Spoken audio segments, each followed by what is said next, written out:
man's got shot. The forest surrounding the cabin was vast and silent. The isolation was intense. That's exactly why I chose this place. The sky was rumbling with dark clouds. At night, the storm hit.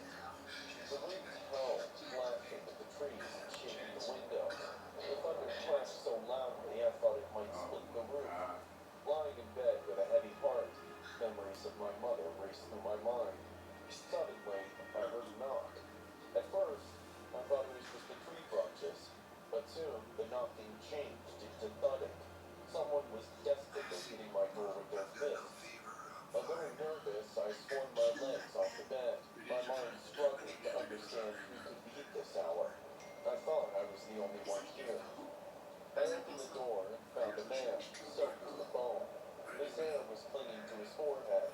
Blood stains on his shirt were so big that it didn't go unnoticed. He looked like he'd been through hell. Fumbling in fear, he said, "My wife, who crashed me the creek. She's hurt, unconscious. This was the only house with lights on." I didn't hesitate. Grabbing my raincoat and flashlight, I followed him into the night. We reached the wreckage just by the tree. The car skidded off the road and into a shallow ditch. Inside, a woman lay unconscious, blood oozing from her head. She wasn't moving. My chest tightened, and without a word, the man and I pulled her from the wreckage and carried her back to the cabin. I disinfected her wound, bandaged it as best as I could, and tucked her into my bed. The man changed into my dry clothes. With a storm raging outside, the cabin must have felt like a rescue to the poor guy. I poured us both a glass of wine, trying to ease the tension that hung in the air. I broke the silence. How did the accident happen? The man took a sip, and then his story began. He said they were visiting her parents. The more he spoke, I started seeing inconsistencies in his story. His words seemed grim, and his eyes flickered with confusion as if he couldn't remember simple details. Maybe he's traumatized by the accident, I thought. Let me rest, he suddenly said, rising from his chair. He walked into the bedroom, leaving me alone in the living room. I felt a growing unease, but I tried to brush it off. I locked the front door and settled on the couch, hoping to get some sleep. I don't recall the exact time, but I felt hot breeze over my face. My eyes snapped open. A woman was standing over me. I realized it was the wife of that man.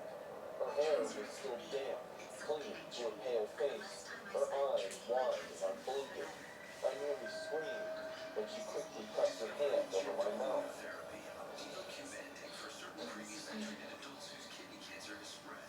She begged, her breath hot against my ear. I nodded, frozen with fear. Asked, "Do you want me to call your husband? Are you feeling okay?" She leaned in close, her voice shaking as she spoke.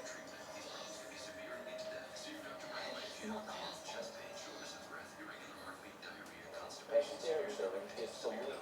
My heart pounded in my chest. What? She muttered in a shaken voice. I grabbed my phone, but there was no signal. The storm must have knocked out the tower. Panic bubbled up in me. I whispered. She murmured. I nodded grimly, realizing the nightmare. My car keys were in the bedroom with the man. With my heart in my throat, I cracked open the bedroom door, my pulse hammered in my ears. The man was asleep, his breathing slow and steady. His damp clothes were scattered around the room, and there, on the nightstand, were the keys, gleaming faintly in the dim light. I took a deep breath and stepped inside. Every footfall a potential alarm. The floor quaked beneath my feet. I froze. The man shifted in his sleep, groaning softly, but thankfully he didn't wake.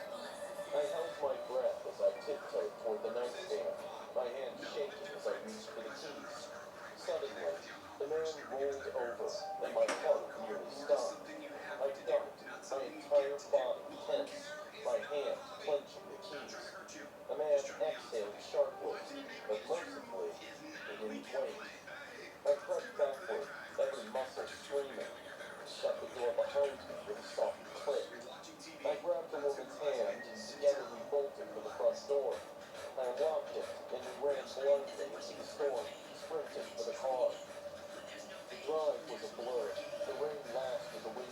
the White